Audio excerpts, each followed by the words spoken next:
같이 읽어봅시다. 솔로몬이 기도를 마침에 불이 하늘에서부터 내려와서 그 번제물과 제물들을 사르고 여호와의 영광이 그 성전에 가득하니 여호와의 영광이 여호와의 전에 가득함으로 제사장들이 여호와의 전으로 능히 들어가지 못하였고 이스라엘 모든 자손은 불이 내리는 것과 여호와의 영광이 성전 위에 있는 것을 보고 돌을 깐 땅에 엎드려 경배하며 여호와께 감사하여 이르되 선하시도다 그의 인자하심이 영원하도다 하니라. 아멘. 이 역대하 7장은 성전 낙성식 때 있었던 일을 기록하고 있어요. 낙성이라는 것은 건축을 완공했다는 겁니다. 건축물을 완공했다는 겁니다.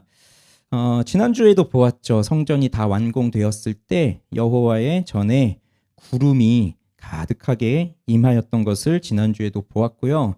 그때 솔로몬이 백성들을 축복하고 여호와께 기도하였던 거, 우리 지난주 금요일에 함께 나누었던 말씀이에요.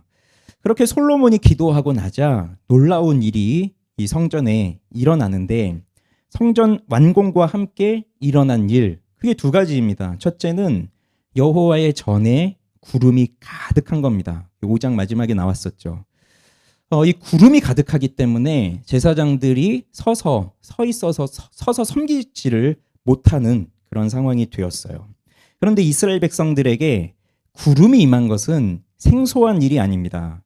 이들이 모세오경을 읽고 공부했다면, 그리고 이스라엘 역사를 공부했다면 이스라엘 역사 속에 구름이 나타난 것은 생소한 일이 아니에요. 이러한 일이 있었다는 것을 이들은 잘 알고 있죠. 이와 동일한 일이 모세가 성막을 완공했을 때, 그때에도 구름이 가득 임하였습니다.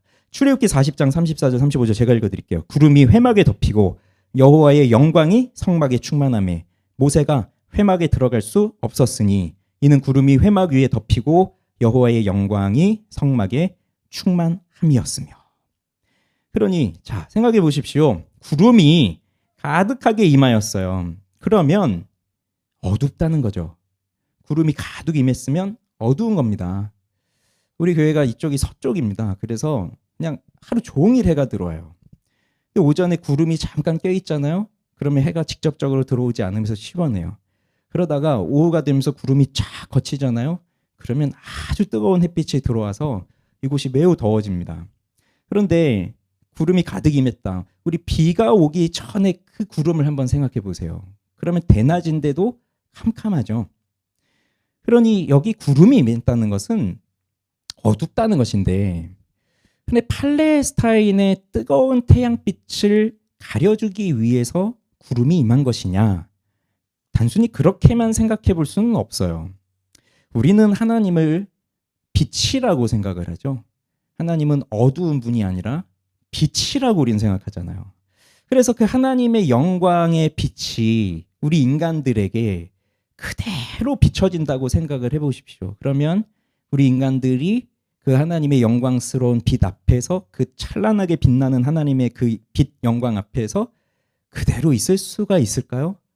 우리는 그렇게 있을 수 없어요.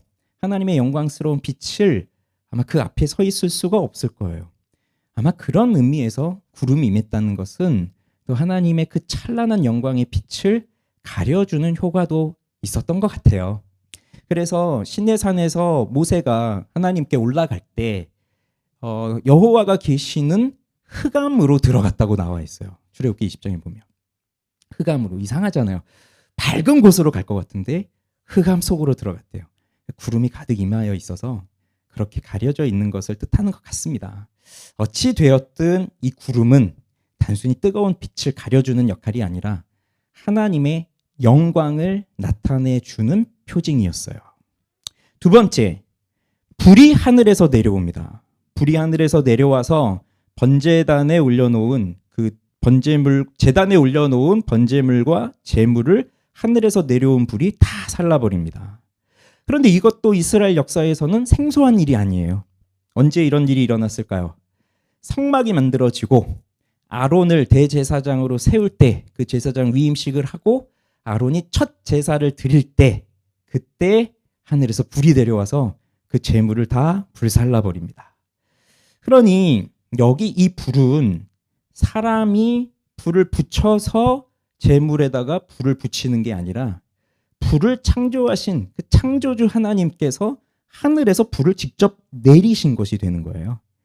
그래서 이것은 사람이 불을 붙인 게 아니라 하나님이 내리신 초자연적 불이었던 겁니다.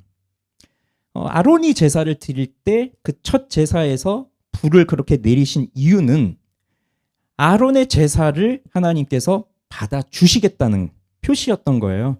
아론을 제사장으로 임명하고 그가 드리는 제사를 기쁘게 받으시겠다는 표시입니다. 인정입니다. 인정. 그리고 아론이 제사를 드릴 때도 그렇고 지금 이 솔로몬이 제사를 드릴 때도 그렇고 성전 낙성식에서 제물이 그냥 조그만 양 한 마리가 아니에요.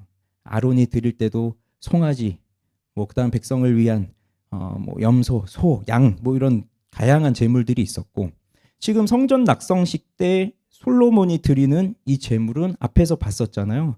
소와 양이 너무 많아서 셀 수도 없는 제물을 지금 드리고 있는 그 상황인데 커다란 소 한 마리 되게 크잖아요. 그 소 한 마리를 불을 붙여서 태워서 다 없앤다고 생각해 보세요. 다 재가 돼서 없어질 때를 생각해 보세요. 한 1, 2분 태워서 될 일이 아니잖아요. 그것이. 그러니 불을 붙여서 번제로 태워서 올려드린다는 것은 자연스럽게 그 재물이 불로 다 타면서 재가 될 때까지 오랜 시간이 걸리는 것인데 지금 이 상황은 하나님이 하늘에서 불을 내리시면서 그 살랐다고 되어 있잖아요. 여기 번제물과 제물들을 사르고라고 되어 있는데 이 사르다라는 이 히브리어 동사는 먹어 삼킨다는 뜻이에요. 먹어 치운다. 그러니까 불이 내려와서 한 번에 먹어 치워 버리는 거예요. 그래서 다 탈 때까지 그 수많은 제물들이 다 탈 때까지 오랜 시간이 걸린 게 아니라 아마 한 번의 불로 다 하나님이 마치 삼켜버린 것처럼 그런 일이 일어난 것 같습니다. 왜 그런 것이죠? 이것도 아론의 제사를 그렇게 받아주시면서 인정해 주셨듯이 지금 솔로몬이 성전을 올려드리면서 드리는 이 제사도 하나님이 받아주신다는 거죠. 그래서 이 두 가지 일이 일어났어요. 구름이 가득 임하였고 하늘로부터 불이 임하여서 번제물을 사르는. 이것을 통해 보여주는 것이 뭐냐면 성막을 지었을 때도 그렇고요. 지금 이 성전을 지었을 때도 그렇고요. 하나님께서 명하신 대로 만든 겁니다. 출애굽기 40장에 보면 반복됩니다. 여호와께서 명하신 대로 행하였더라 행하였더라. 그냥 모세가 그냥 만든 게 아니고 하나님이 명하신 대로 만든 거고요. 솔로몬도 만들었는데 이거 누가 설계했죠? 다윗이 했잖아요. 근데 다윗이 설계를 했지만 그것도 하나님이 가르쳐 주신 대로 한 거죠. 그래서 솔로몬이 성전을 지은 것도 솔로몬 임의로 만든 게 아니라 하나님이 명하신 대로 한 것이었어요. 그렇게 만들어진 이 집, 자, 집이라고 하는 겁니다. 이 성전, 베트, 집이에요. 이 집은, 그러니까 이 장소는 하나님이 거하시는 거룩한 장소다라는 것을 보여주는 거가 된 거예요. 구름이 임하고 불이 하늘에서 내린 건 바로 여기 이 자리는 내가 거하는 거룩한 집이다. 나의 집이다. 하나님의 집이다. 거룩한 장소다. 하나님이 계시는 거룩하게 구별된 곳이다. 그것을 분명하게 보여주는 사건입니다. 그러니 이 성전을 향하여 갖고 계시는 하나님의 마음을 그대로 드러내신 거예요. 하나님이 싫어하신다면 불을 안 내리시겠죠. 만약에 이들이 잘못했다면 자, 아론이 제사를 드리고 난 다음에 또 무슨 일이 일어나냐면 아론의 아들 나답과 아비후에게 불이 떨어지거든요. 만약에 이들이 잘못했다면 제물을 태우는 게 아니라 그 죄인의 머리 위로 떨어졌을 거예요. 그러니 이것은 하나님이 그 성전을 향해 갖고 계시는 기쁨의 마음을 그대로 보여주고 있는 겁니다. 그리고 이것은 하나님의 영광이 나타나는 거예요. 구름이 임했다는 것도 불이 떨어졌다는 것도 동일하게 하나님의 영광을 나타내고 있는 것입니다. 레위기 9장에서 아론이 첫 제사를 드릴 때 하나님이 또 모세에게 뭘 말씀하셨냐면 그 제사가 있기 전에 여호와께서 영광을 보여주겠다. 2번 반복돼서 나오고 있습니다. 여호와의 영광이 너희에게 나타나리라. 그런 다음에 제사를 드릴 때 어떻게 됐냐면 여호와의 영광이 온 백성에게 나타나며 불이 여호와 앞에서 나와 이렇게 되어 있습니다. 그러니 그 불이 떨어진 건 분명히 여호와의 영광을 나타내고 있는 거예요. 비록 솔로몬이 지은 성전이 지금 우리 기준으로 본다면 그렇게 큰 건물은 아니에요. 이 당시에도 신전을 지을 때 뭐 크게 지으려면 얼마든지 더 크게 지을 수 있을 것이고 뭐 다윗이 살았던 궁이나 솔로몬이 살았던 궁이나 아마 성전보다는 더 클 겁니다. 뭐 길이가 한 27m 정도 되는 거고요. 뭐 너비는 9m, 높이는 한 13m 정도 되는 건축물인데, 그러니 뭐 지금 우리가 봤을 땐 큰 건 아니지만, 그런데 여기가 하나님이 계시는 하나님의 집이라고 하는 것을 보여주는 거예요. 무엇으로? 보이지 않는 하나님의 임재, 보이지 않는 하나님이 여기에 계시다고 하는 것을 구름과 불로 확실하게 사람들에게 보여준 겁니다. 그래서 하나님의 영광을 나타내 준 것이에요. 사실 우리는 성경을 읽으면서 하나님의 영광이라고 하는 개념을 이해하기가 참 쉽지는 않습니다. 영광 참 많이 쓰는 말이고, 뭐 우리 삶의 목적도 하나님께 영광을 올려드리는 삶이다. 늘 영광, 영광, 영광인데 여기 영광도 계시네요, 우리. 네, 좋습니다. 우린 영광도 계시고 사랑도 계시고 뭐 열매도 계시고 너무 좋아요. 우리 아주 훌륭한 교회. 네. 그래서 영광이라는 개념을 참 이해하기 쉽지 않은데, 뭐 우리 본체적 영광, 발산적 영광, 효과적 영광 뭐 이런 것도 이제 우리 함께 배우기도 했었고, 근데 성경에서 이제 하나님의 영광을 말할 때 이런 의미들이 있어요. 첫째는 하나님을 하나님으로 인정하는 겁니다. 그러니까 하나님을 모르잖아요, 사람들이. 그런데 하나님의 영광이 임했다는 건 이분이 정말 하나님이구나 하는 것을 인정하게 될 때, 그때 하나님의 영광이 나타나는 거예요. 근데 이것은 우리 신자들뿐만 아니라 불신자들도 여호와 하나님이 정말 살아계신 하나님이시군요. 온 땅의 하나님이시군요. 뭐 솔로몬이 지금 이 성전을 지을 때 두로왕 히람이라든지 또 스바 여왕이 찾아와가지고 솔로몬을 보면서 하나님을 찬송하고 있잖아요. 하나님의 하나님이심을 인정하는 거예요. 그게 영광이고, 또 하나는 이런 게 있습니다. 하나님의 능력을 깨닫게 되는 거예요. 하나님의 존재 자체뿐만 아니라 하나님의 능력을 깨달아요. 홍해 바다가 갈라져요. 그러니 이스라엘 백성들의 입장에서도 10가지 재앙을 통한 기적들을 보았지만 그 홍해 바다가 갈라지면서 자신들이 그 홍해를 건너고 쫓아오는 애굽의 군사들이 그 물속으로 빠지는 것을 보면서 하나님의 능력은 정말로 상상할 수 없는, 우리를 초월하는 전능하신 능력이구나라는 것을 깨닫게 될 때, 그때 하나님의 영광이 나타나고 있는 거예요. 하나님은 정말 높으신 분이구나. 우리가 범접할 수 없는 분이시구나. 그 다음 또 하나는 하나님께서, 보이지 않는 하나님께서 우리들에게, 사람들에게 내가 여기에 임하였다라고 하는 그 특별한 임재를 나타내 보여주실 때, 그게 하나님의 영광이 나타난 겁니다. 하나님 어디든 계시죠. 안 계신 곳이 없어요. 그렇지만 그 하나님의 계심을 느끼는 사람들은 다 다릅니다. 우리가 지금 한 곳에서 예배를 드리고 있지만 여기서도 마찬가지예요. 하나님의 임재를 깊이 뼛속까지 느끼고 있는 사람이 있는 반면, 어떤 사람은 전혀 하나님의 임재를 느끼지 못하는 사람도 있어요. 차이가 있어요. 그렇지만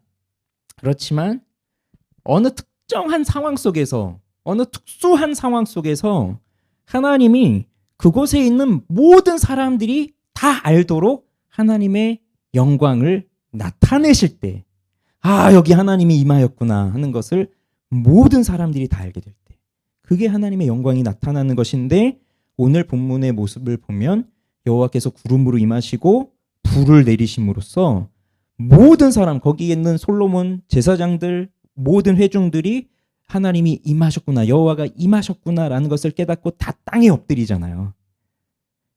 그 앞에 있던 솔로몬만이 아니라, 거기서 섬기고 있던 제사장들만이 아니라 거기 있는 모든 사람들이 다 보는 거예요. 여호와께서 임하셨구나. 그게 영광이에요. 그게 영광. 그래서 다 땅에 엎드려서 하나님을 찬양하죠. 그 일이 지금 여기에서 일어난 겁니다. 그러면 이것이 오늘날 우리들에게는 어떠한 교훈을 주는가? 그것을 생각해 봐야죠. 자, 오늘 우리들의 오늘 이 말씀은 오늘 우리들의 교회가 가지고 있어야 할 것이 무엇인가 하는 것을 가르쳐 주는 사건이에요. 오늘날 우리들의 교회에 무엇이 있어야 하는지, 교회는 무엇을 가지고 있어야 하는지. 자, 생각해 봅시다. 우선 모세 때는 성막이었는데 그 성막은 이동하는 거죠. 장막이에요. 텐트예요. 그래서 쳤다가 걷었다 이동하고 다시 치고 이렇게 하는 이동식 성막, 이동식 성전이었습니다. 근데 다윗이 자기는 이렇게 좋은 궁에 사는데 하나님은 아직도 저 장막에 있으니 이제 여호와의 집을 지어 드려야 되겠다라고 마음을 가진 것도 여호와의 성전은 그 당시만 해도 천막으로 되어 있었으니까. 그래서 하나님은 솔로몬을 통해서 성전을 짓는데 우리 역대하 말씀 이제 쭉 읽어보면서 성전이 얼마나 화려했는지 금으로 보석으로 얼마나 화려했는지를 보게 되죠. 자, 그렇게 솔로몬 성전이 지어져요. 근데 이게 영원하지 않아요. 주전 586년에 바벨론에 의해서 유다가 멸망하면서 이 성전도 불타 없어집니다. 물론 그 성전 전에 있던 그 성전의 뭐 금이라든지 뭐 여러 가지 기물들은 그 전부터 계속 여러 차례 옆에 나라들한테 계속 뺏기는 일이 계속 있고 결국 성전은 그때 무너지고 없어졌어요, 성전이. 그러다가 이제 다시 돌아왔죠.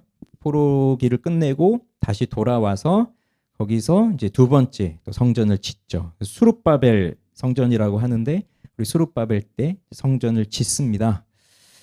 근데 솔로몬 성전 때만큼의 영광스러운 화려한 성전은 아니죠. 그 성전은. 그렇지만 다시 한번 성전이 지어짐으로써 하나님을 예배하는 것이 회복이 되는데 근데 그것도 영원하지가 않잖아요. 그것도 무너져요. 자, 그러다가 헤롯 대왕이 성전을 다시 짓고요. 그게 예수님 당시에 그 성전이 건축되고 있는 상황이었거든요. 그런데 솔로몬이 또 수룹바벨이 성전을 지을 땐 하나님의 명령을 따라서 하나님을 사랑함 속에서 참된 예배자가 되기 위해서 성전을 지은 것이지만 헤롯이 성전을 짓는 건 그런 목적이 전혀 없었고요. 뭐 헤롯은 여호와를 믿는 사람도 아니었고 그 사람은 완전한 유대인도 아니었고 그러니 유대인들하고 정치적인 뭔가 거래를 하기 위해서 유대인들의 환심을 사기 위해 성전을 지어요. 정말 크게 웅장하게. 그러니 이것은 신앙으로 지은 게 아니라 정치로 지은 정치적 결과물인 겁니다. 헤롯 성전은. 근데 그것도 다 짓고 얼마 지나지 않아서 로마에 의해서 또 완전히 무너지죠. 이것을 보면 하나님의 거룩한 임재, 구름이 있고 불이 내리고 하나님이 기쁨으로 받으시면서 여기가 내가 거하는 집이다라고 하는 것을 확실하게 보여주셨던 그 성전이지만 그런데 그 흔적조차 남지 않고 다 사라져 버렸습니다. 성전이란 없습니다. 없어요. 그리고 지금 우리들에게는 성전을 다시 쌓을 일도 없어요. 성전을 다시 지을 일도 없어요. 우리가 성전에 모이는 겁니까? 지금 우리는 성전에 모인 것도 아니고요. 여기도 성전은 아니에요.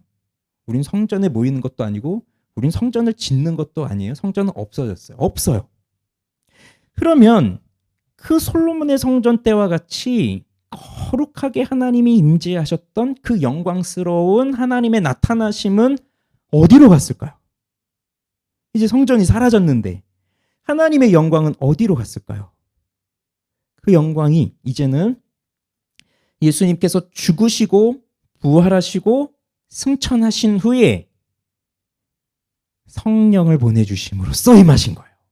오순절 성령 강림 때 이 일이 일어납니다. 제가 읽어드릴게요. 사도행전 2장 1절에서 4절. 오순절 날이 이미 이름에 그들이 다 같이 한 곳에 모였더니 호련히 하늘로부터 급하고 강한 바람 같은 소리가 있어 그들이 앉은 온 집에 가득하며 마치 불의 혀처럼 갈라지는 것들이 그들에게 보여 각 사람 위에 하나씩 임하여 있더니 그들이 다 성령의 충만함을 받고 성령이 말하게 하심을 따라 다른 언어들로 말하기를 시작하니라. 성전에 불이 임했는데 지금 이 오순절 성령 강림이 있을 이때에도 마치 불의 혀처럼 갈라지는 것들이 그들에게 보였고 그것이 각 사람 위에 하나씩 임하여 있다고 하는 그 일이 일어났습니다. 그러니 구약 때는 그 성전에 하나님의 영광이 나타났다면 이제 예수님이 죽으시고 부활하신 이후에는 그리고 예수님이 죽으시고 부활하시고 승천하신 이후에는 성령을 우리 각 사람에게 보내주심으로써 하나님의 영광이 각 사람에게 임한 거예요.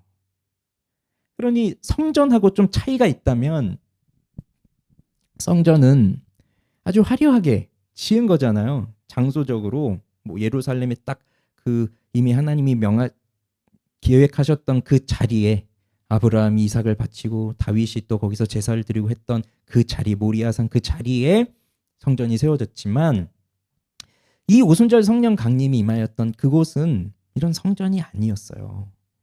그냥 사람들이 살고 있는 그 자리, 거기에 성령이 임한 거예요. 그리고 그 자리에 모인 사람들은 또 누구였죠? 제사장들이 아니에요. 뭐 화려한 제사장 옷을 입고 그런 제사장들이 아니라 그냥 일반 사람들이에요. 그런데 그들은 예수를 믿는 사람들이었죠. 방식도요. 제물을 올려드리는, 제물을 불태워드리는 제사의 형식이 아니었어요. 제단도 없고요. 뭐 짐승도 없어요. 제물도 없어요. 그렇지만 그곳에 성령이 각 사람의 마음속에 임하십니다. 뭘 나타내 주는 겁니까? 이제는 성전이 사라졌지만 이제는 교회가 세워진 거예요. 복음적 교회가 세워진 거예요.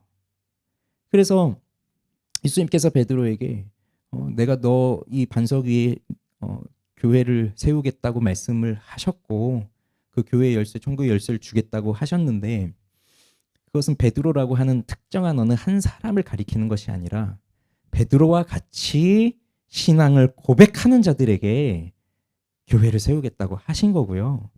그래서 이제는 특정한 한 사람이 제사장이 아니라 예수를 믿는 우리 모두가 다 제사장이에요. 우리가 다 왕 같은 제사장, 만인 제사장이라고요.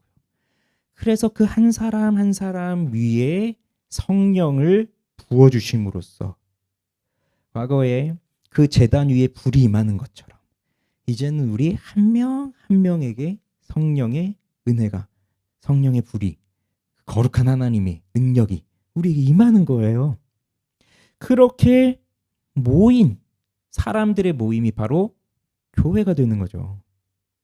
그러니 이제는요, 이 예수님이 오시고 난 이후로는 이 구약적 개념, 그 고전적 개념으로서 성전이라고 하는 특정 장소를 이제 기다릴 필요가 없이 하나님이 부르신 백성들, 하나님이 택하신 사람들이 모인 그 모임이 바로 성령이 임하시는 곳이에요. 그리고 거기 하나님이 계신다고 한다면 바로 그곳이 곧 하나님의 백성들이 모여있는 모임이 되는 거죠. 그래서 하나님께서 받으실 만한 모임이 되었다면 그곳에 하나님이 나타나셔서 성전에 보여주셨던 것과 같은 찬란한 영광을 그 자리에 모인 하나님의 백성들에게 보여주신다는 겁니다. 이게 이제 바뀌어진 거예요. 그렇기 때문에 금으로 만든 화려한 성전이라든지 뭐 예루살렘이라고 하는 장소라든지 그래서 우린 저 예루살렘으로 가야 될 필요가 없는 거예요. 하나님의 택한 백성들이 어디에 있든지 하나님은 찾아오셔서 임하여 주신다는 것입니다. 그래서 그곳이 초막이든 궁궐이든 내 주 예수 모신 곳이 하나님의 나라라고요.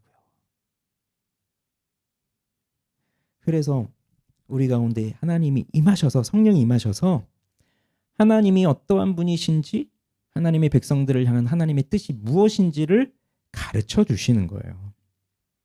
그리고 사실 이것도 궁극적으로 보면 또 사라지고 궁극적으로는 또 결국 무엇이 옵니까? 새하늘 새 땅, 거룩한 성 새 예루살렘이 임하는 거예요. 이제 마지막에. 그러면요.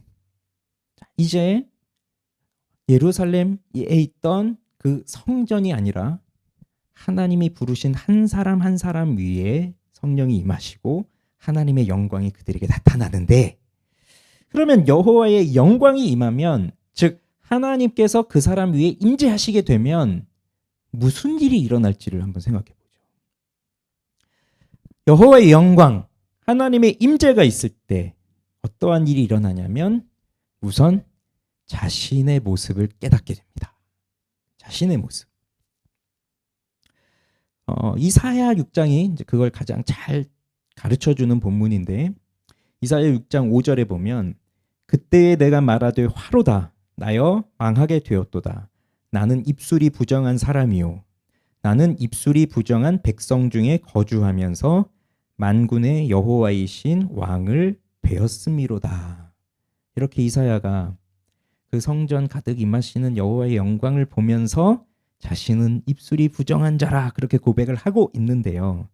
이것이 바로 하나님의 영광이 나타나고 하나님의 임재 앞에 서게 되었을 때 사람이 하게 되는 반응입니다. 즉 하나님이 어떠한 분이신지를 분명하게 알게 되는 거예요. 이분은 나와 질적으로 완전히 다른 분이시구나. 도덕적으로 완전히 다른 분이시구나. 그래서 그것을 깨닫게 되니까 내가 죄인이라고 하는 것을 알게 됩니다.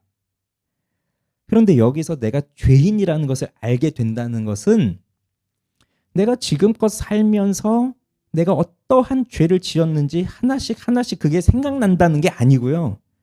뭐 내가 어젯밤에 이런 일을 했네요. 오늘 아침에 이랬네요. 근데 지금 여호와 영광 앞에 섰네요. 어제 내가 이런 일을 하고 내가 여기 오다니. 그런 것이 아니라 내가 뭘 했는지 그게 생각난다. 그런 개념이 아니라요. 그런 의미가 아니라 하나님 앞에 서잖아요. 그러면 그냥 내 존재 자체가 죄악 덩어리라고 하는 것을 그걸 깨닫는 거예요.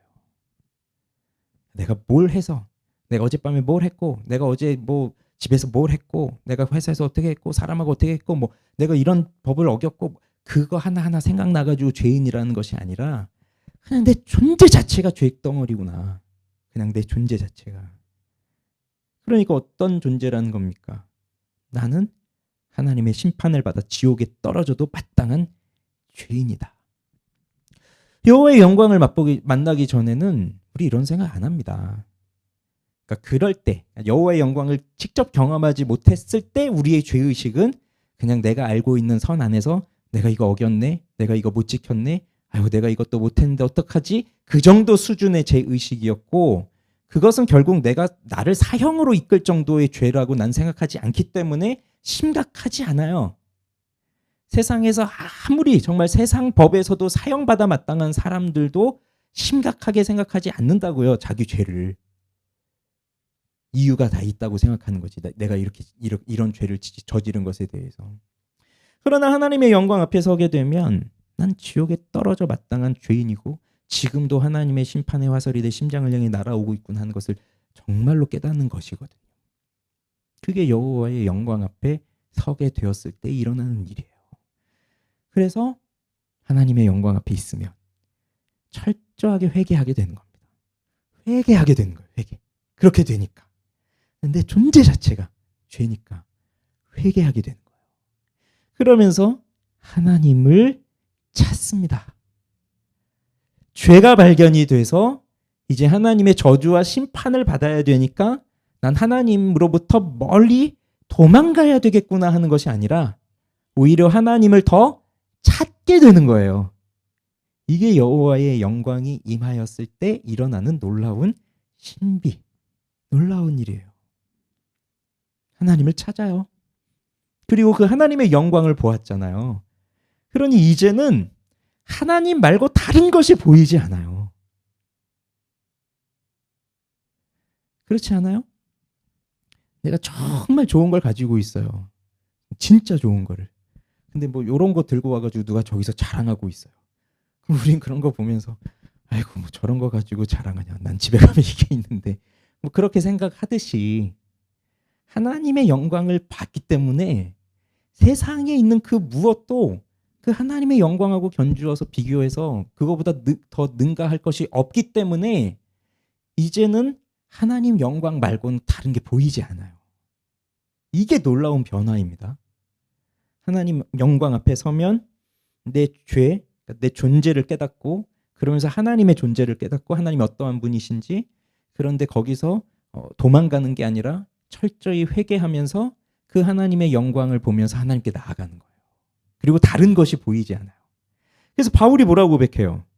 내게 유익하던 것을 이제 그리스도로 인하여 다 해로 여기고, 모든 것을 해로 여김은 내 주 그리스도 예수를 아는 지식이 가장 고상하기 때문이다. 그래서 그를 위해 모든 것을 잃어버리고 배설물로 여김은 그리스도를 알기 위해서다. 그리스도를 아니까 그 전에 내가 좋아했던 거, 사랑했던 거 다 차는 거예요. 이제는 그게 영광. 그래서 조나단 에드워즈는 그걸 하나님의 아름다움이라고 표현하고 있는 거예요. 하나님의 아름다움. 그래서 결국 하나님의 아름다움은 하나님의 성품 속에서 나타나고요, 하나님의 거룩하심을 통해서 나타나고요, 그 하나님의 아름다움이 바로 이 성경에 기록되어 있는 거예요. 그래서 하나님의 영광이 임하면 이 일들이 일어나는 겁니다. 왜 이들이 성전에 불이 떨어질 때 왜 바닥에 엎드리겠어요? 왜 그 바닥 위에 완전히 엎드려지는 거거든요. 그 엎드렸다는 건 무슨 의미가 있냐면 이 땅하고 나하고 하나입니다. 그걸 뜻하는 거예요. 땅, 티끌, 가장 하찮은 거, 거기에 엎드린 건 나는 이 땅과 같은 존재입니다. 난 진짜 아무것도 아닙니다. 그런 의미예요. 엎드렸다는 거. 그게 여호와의 영광 앞에서 하게 되는 사람의 반응이고, 그러면서 뭐라 그래요? 찬송하잖아요. 선하시도다. 그의 인자하심이 영원하도다. 그러니 이게 두려워서 벌벌 떨면서 엎드렸으면 아유 하나님 그냥 조용히 지나가 주십시오. 제발 그냥 지나가 주십시오. 이러면서 엎드릴 텐데요. 보통은. 근데 그게 아니라 엎드려서 선하신 하나님을 찬양하는 거예요. 이게 여호와의 영광이 임하였을 때요. 그러면 우리 한 사람 한 사람들에게 성령이 임하시면 바로 이 일이 일어난 거예요. 각 사람 안에서. 그래서 칼빈도 우리에게 그 가장 확실하고 견고한 지식은 두 가지. 생명의 지혜는 곧 두 가지. 하나님을 아는 지식과 나 자신을 아는 지식. 이게 있어야 된다고 얘기하거든요. 근데 하나님을 아는 지식은 창조주 하나님을 아는 지식과 구속주 하나님을 아는 지식이에요. 나 자신을 아는 지식은 원 형상, 즉 하나님의 형상으로 창조된 나의 모습, 아직 죄를 짓기 전에는 어떠하였었는지, 그런데 타락하고 죄를 짓고 나 보니 죄를 짓고 타락하니 어떠한 모습이 되었는지, 그리고 예수 그리스도를 통해서 구속을 받으니 어떻게 변화되었는지, 그걸 알아야 된다고요. 근데 우리가 하나님 어떻게 알아요? 창조주 하나님을 먼저 알겠어요? 구속주 하나님 먼저 알겠어요? 이론적으로 본다면 창조주가 먼저일 것 같지만 실제적으로는 구속주 하나님을 먼저 보면서, 그러면서 하나님을 배웠고, 그러면서 나를 보고, 그러면서 하나님 만드신 이 모든 세계를 보면서, 그러면서 하나님을 경배하는 거예요. 이게 하나님의 영광 속에서 일어나는 거라고요. 하나님의 나타나심. 그러면 자 이제 마무리를 해야 될 때가 됐습니다. 그러면 이제 이런 일들이 우리 이 신약의 교회 안에서 어떻게 일어날 것인가? 구약의 성전이면 뭐 정해진 규격대로 성전을 쌓고 정해진 재물을 가지고 와서 정해진 시간에 불로 태우고 뭐 하면 되는 것이었지만, 지금은 어떻게 돼야 되느냐? 지금 무엇을 할 때 이런 일이 일어나느냐? 그러니 즉 교회가 어떻게 있을 때 하나님의 영광이 임할 것이냐? 마지막으로 이것만 보겠습니다. 교회는 말씀과 진리가 바르게 선포될 때 이 일이 일어나는 거예요. 말씀과 진리가 권세 있게 바르게 선포될 때 이 일이 일어나는 거예요. 그러니 하나님의 영광을 경험한다는 건 무엇을 통해서? 말씀을 통해서. 말씀을 통해서입니다. 말씀을 통해서. 그래서 교회의 영광은 말씀의 영광이에요. 하나님이 우리에게 말씀으로 임하시기 때문에. 이게 다른 겁니다, 이제. 자, 칼빈은 기독교 강요 1권 7장 1절에서 우리는 하나님이 하시는 말씀을 그날 하늘로부터 듣는 것이 아니다. 하나님은 자기의 진리를 거룩하게 하셔서 오직 성경 안에서 영원히 기억되게 하시기를 기뻐하셨다라고 말합니다. 그러니 우리는 마치 하나님의 영광, 하나님의 임재를 기다리면 그냥 은연중에 이 구약 때 있었던 것처럼 하늘에서 불이 떨어지는 걸 기다리는 거예요. 불을 내려주십시오. 불을 내려주십시오. 그래서 눈에 보이는 뭔가 불이 내려오거나 뭐 어떤 기적이 일어나거나 정말 하늘에서 무슨 음성이 들리거나 뭐 그런 일이 일어나야 하나님의 영광이 나타났다 이렇게 말하고 싶은 거예요. 그걸 보고 싶은데 그러나 성경은 뭘 말하고 있습니까? 그게 아니라 우리는 이제 하늘로부터 들리는 무슨 음성을 듣는 것이 아니라 우리는 성경 안에서 그래서 이 성경을 통해서 우리는 마치 하늘로부터 울려 퍼지는 하나님의 목소리를 직접 듣는 것처럼 이 성경을 통해서 하나님의 음성을 듣는다는 거예요. 우리는 성경을 읽잖아요. 성경을 듣는 게 아니라 성경을 읽는 거잖아요. 물론 뭐 요즘 이제 성경 읽기 어플들이 많이 생겨서 듣는 걸로 대체하는 경우도 많이 있지만 원래는 읽는 거라고요. 성경을 공동체적으로 함께 읽어요. 근데 이 성경을 읽는 것이 곧 하나님의 말씀을 듣는 것과 동일한 내용이에요. 동일한 뜻이에요. 성경을 읽는 것은 곧 말씀을 듣는 거예요. 왜? 여기에 살아계신 하나님이 말씀하고 있거든요. 이건 그냥 글자가 아니고 그냥 일반 사람들에게는 그냥 글자로 적혀 있는 책이겠지만 하나님께서 성령으로 기록하신 이 하나님의 말씀은 성령께서 사람을 통해서 기록하신 이 하나님의 말씀, 이 성경은 하나님의 살아계신 그 하나님의 말씀이 그대로 우리에게 나타나기 때문에 그리고 성령께서 그것을 우리에게 감화시키기 때문에 우리에게 말씀을 주시고 우리는 그 말씀을 받고 그렇게 되면서 살아계신 하나님의 말씀을 듣는 것이에요.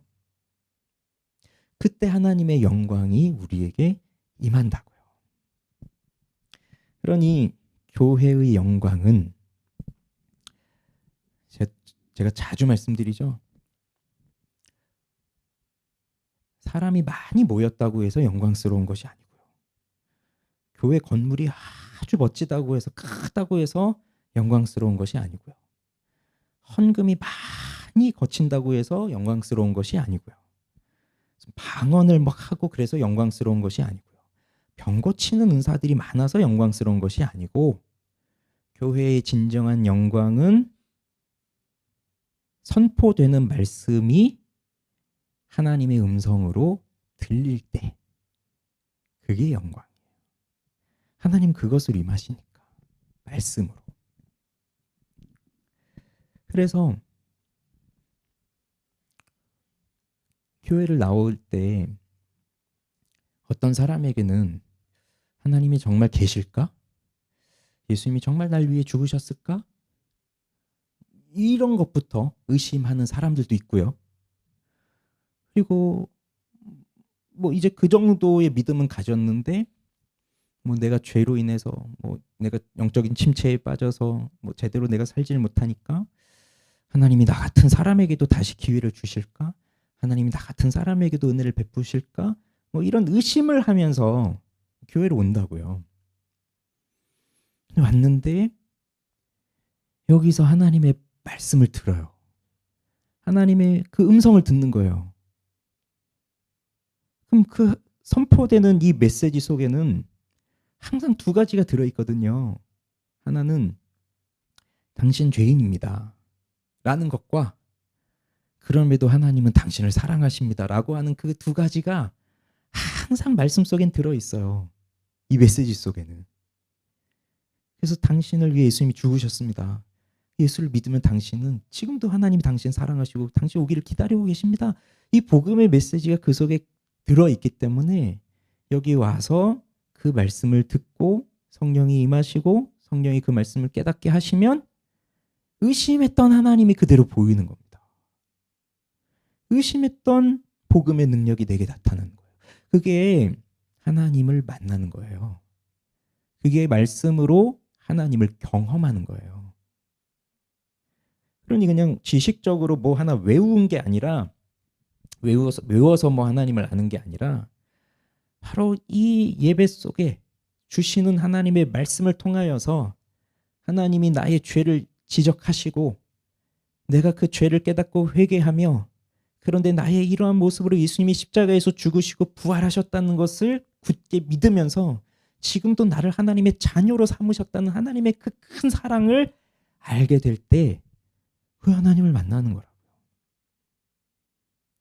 그러면 여기 사람들이 땅에 엎드려서 선하시도다 그의 인자하심이 영원하도다 노래하듯이 우리도 엎드려서 하나님 선하십니다. 하나님 인자하심이 영원합니다. 하나님 능력이 크십니다. 그러면서 하나님 찬양하는 거라고요. 그리고 더 만나고 싶은 거예요. 하나님. 그런 일이 일어날 때 하나님의 영광이 여기 있는 거예요. 그러니 무슨 뭐 사람이나 많고 뭐 교회나 크고 그런 게 아니라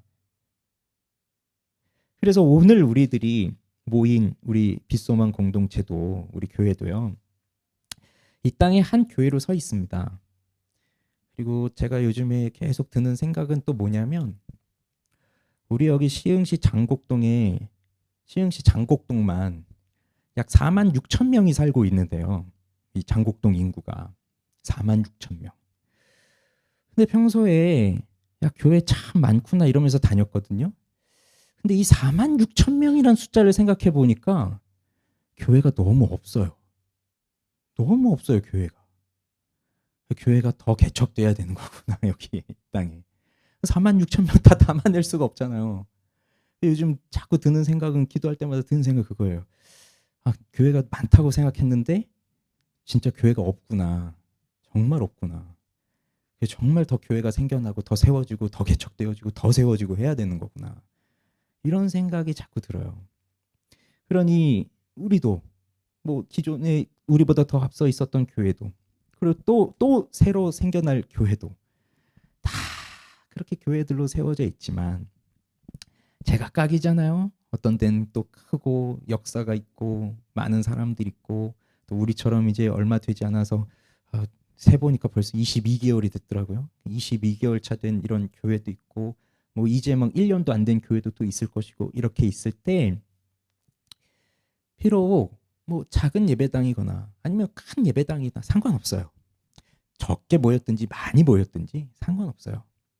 지금 이 금요일 이 시간에 여기저기서 다 지금 기도회를 하고 있을 거예요. 많은 교회들이 지금 이 시간에 다 모여서 지금 말씀 듣고 있을 거예요. 어디 저 다른 데 가도요. 다 유튜브 틀어보면 다 라이브 나오고 있잖아요. 이게 얼마나 놀라운 일입니까? 얼마나 감사한 일이에요. 많은 사람들이 지금 그리스도인들은 그거 하고 있다고요. 근데 이게 뭐 오늘날 갑자기 일어난 일이 아니라 오래전부터 수십 년 전부터 금요일 저녁에는 이렇게 모였어요. 물론 우리 선배님들에 비하면 저희들은 정말 많이 안 하는 거죠. 옛날엔 정말 말 그대로 철야를 했으니까 진짜 금요일 밤 모여서 토요일 새벽까지 진짜 기도를 한 거니까. 근데 그거에 비하면 우리는 정말 아무것도 아닌 모임을 이렇게 하고 있지만 얼마나 많은 교회들이 지금 다 모여 있습니까? 우리 전국적으로 동시간대에 이 시간에. 그러면 교회가 크든 작든 많이 모였든 뭐 찬양팀 세션이 아주 좋아서 막 조명이 반짝반짝하고 뭐 그러든 이 작은 교회 다니는 분들은 또 그게 부럽거든요. 음악적으로도 아주 좋고 근데 다 상관없어요. 그게 무엇이 되었든 간에 우리 한 사람 한 사람들이 정말 하나님의 그 한 사람 한 사람들이 성령을 통하여서 하나님의 말씀이 주어지고 우린 그 말씀을 또 성령의 은혜로 받고 뭐로 받나요? 믿음. 그래서 말씀이 주어지면 믿음으로 받고 이거 다 성령이 우리에게 주시는 거예요. 내가 하는 게 아니라. 그러니까 내가 뭔가를 발견하는 것도 아니고 내가 뭔가를 발명하는 것도 아니에요. 하나님이 주신 대로 받는 거예요. 그게 믿음이에요. 그리고 그게 곧 순종이에요. 내가 믿으니까 순종하는 게 아니라 하나님이 믿음을 주시니 동시에 또 순종을 하는 거예요. 말씀을 듣고 말씀을 받는 게 순종이에요. 벌써 하나님의 말씀을 듣고 받는 것이 그렇게 되면서 하나님을 사랑하게 되는 겁니다. 하나님을 사랑하게 되는 거예요. 교회는 하나님의 아름다움을 본 사람들이 그 하나님의 아름다움을 말하면서 하나님을 사랑하게 하는 게 교회예요. 여기 모인 사람들이 한 사람 한 사람들이 그러면서 공동체를 이루는 겁니다. 근데 여기서 순서를 잘 기억하셔야 됩니다. 공동체가 먼저 모여 있는 게 아니에요. 그냥 우리들이 어디 그냥 이렇게 어디 들어가 있으면 다 되는 게 아니라 우리 한 사람 한 사람들이 성령의 충만한 은혜를 받고 그래서 한 사람 한 사람들이 주시는 계시 하나님의 말씀을 듣고 예수 그리스도와 함께 하면서 그 하나님을 사랑하며 경배할 때에 그 한 사람 한 사람들이 모인 곳이 교회가 되는 것이고 그 사람들이 모여 있을 때 하나님의 영광스러운 임재가 또 그 공동체 속에 나타나는 거거든요. 근데 우리는 그냥 또 공동체라고 하니까 그냥 공동체만 뭐 생각할 수도 있어요. 그냥 공동체. 근데 공동체인데 그 속에 속해 있는 사람들이 한 사람 한 사람들이 다 예수를 못 만나고 있어요. 그러면 안 된다고요. 그냥 뭐 내가 여기 그냥 들어와 있으면 뭐 저절로 되겠지? 그게 아니라 성령의 역사는 한 사람 한 사람 위에 임하는 거예요. 한 사람 한 사람 위에. 그래서 그렇게 예수를 만난 사람들이 모인 거예요. 그래서 잘 들으십시오. 정말 많은 사람들이 웅장하게 오늘 솔로몬의 이 성전 낙성식 때처럼 그 맡은 그 제사장들 악기 맡은 사람들 그 다윗이 다 이렇게 조직해 준 것처럼 정말 그 전까지도 없었던 그런 아주 그 많은 사람들이 소리를 내면서 찬송을 부르고 영광스럽게 셀 수도 없는 제물을 드리고 있는 그런 순간이든지 아니면 정말 두세 사람 모여서 반주도 없이 그냥 무반주로 찬송을 부르고 있든지 중요한 것은 그 한 사람 한 사람들이 하나님을 정말로 사랑하느냐 이게 중요한 겁니다. 이해되시죠? 그러니 하나님은 어디에 임하시냐면 그 한 사람 한 사람들이 하나님을 사랑하는 마음이 크게 있을 때 거기 임하시는 거예요. 그냥 겉으로만 화려하고 뭐 이게 아니라 그러면 뭐 겉으로 화려한 걸 비판하면 그럼 뭐 적게 모인 데만 모이세요?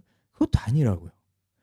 또 적게 모여가지고 야 우리는 왜 이렇게 조금 모일까 불평하고 있으면 그것도 아닌 거고 많이 모여서 야 우리 정말 많이 모였구나 또 자만에 빠지면 그것도 아닌 거고 하나님을 사랑하는 마음으로 얼마나 큰가 그 마음이 그런 우리가 모인 이건 이 공동체는 그릇이에요.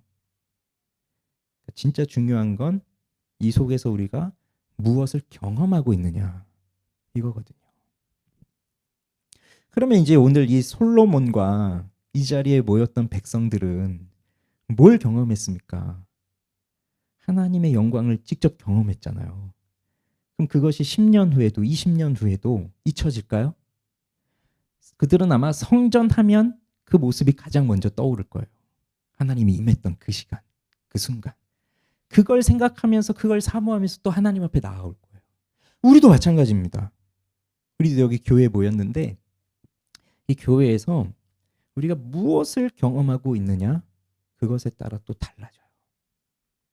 교회를 생각하는데 이 교회를 생각하면 아 우리 빗수만 교회 예쁘지. 어제 우리 동료 목사님이 또 오랜만에 와가지고 우리 교회 보면서 수많은 교회를 봤지만 이 교회가 가장 깔끔하고 예쁜 것 같아. 그러고 이제 갔는데 그냥 예쁘지 이 정도가 아니라 여기서 내가 기도하면서 하나님을 만났지. 내가 눈물로 하나님 앞에 있을 때 하나님 날 만나주셨지. 내가 예배 드릴 때 하나님이 나와 함께 하셨지. 내가 옆에 있는 지체들과 함께 이 은혜를 나눴지. 그게 있다면 그 성전에서 여호와의 영광이 임하는 그 장면을 본 사람들이 성전을 떠올리면 그게 하나의 추억이 돼서 하나님을 생각하듯이 우리도 교회를 생각하면서 그게 떠오를 거예요. 하나님의 은혜. 근데 어떤 사람은 교회에 왔는데 기억나는 거는 사람들하고 다투고 싸우고 또 내 마음에 안 들고 뭐 내 얘기 안 들어주고 뭐 상처받았다 그러고 이런 것만 기억에 남으면 여기는 그냥 나를 괴롭게 한 곳만 되는 거예요. 우리가 모인 이 자리, 이곳이 어떤 곳이 되기를 원하십니까? 하나님을 정말 사랑하는 사람들이 모여서 한 사람 한 사람들이 위에 임하시는 성령을 통하여 각 사람들이 예수를 깊이 만나고 그 예수를 깊이 만난 각 사람들이 모여서 그 하나님의 영광을 나타냄으로써 아직 그 하나님의 영광을 맛보지 못한 사람들이 또 여기에 와서 하나님의 영광을 경험하게 되고 그러면서 또 한 사람 한 사람들이 예수를 만나면서 그 하나님의 영광을 나타내는 그러한 공동체가 되기를 원하지 않으십니까? 그러면 금요일 저녁에 기도하기 위해서 모인 우리들은 좀 특별해요. 주일날 나오시는 분들은 일주일에 한 번 정말 이렇게 나오시잖아요. 근데 금요일에 이렇게 나오시는 분들은 특별해요. 그래도 하나님을 사랑하는 마음이 기본적으로 깔려 있으신 분들이 금요일에 나오시고 기도의 은혜를 경험해 보신 분들이 또 이 금요일에 나오세요. 기도하면 하나님 응답하시는구나. 이것을 또 경험해 보신 분들이. 그러니 여기 이 금요일 저녁에 나온 우리들이 먼저 하나님의 은혜를 경험하고 하나님의 임재를 맛보고 그래서 하나님의 말씀을 통해서 일하시는 하나님의 사랑을 경험하고 그래서 이곳에 나오는 우리 한 사람 한 사람들이 예수를 만나서 하나님을 뜨겁게 사랑하는 그게 부흥입니다. 그게 부흥. 이게 공동체적으로 한 번에 확 임할 때. 근데 그게 어느 날 갑자기가 아니라 바로 이렇게 기도하는 사람들이 있을 때 있는 거예요. 그래서 기도하지 않는 사람에게 부흥은 갑작스러운 일이지만 기도하고 있는 사람들에게는 예고된 일이 일어나는 거예요. 우리 교회가 그렇게 하나님의 영광이 있는 교회가 되기를 간절히 소망합니다. 우리 찬양하죠.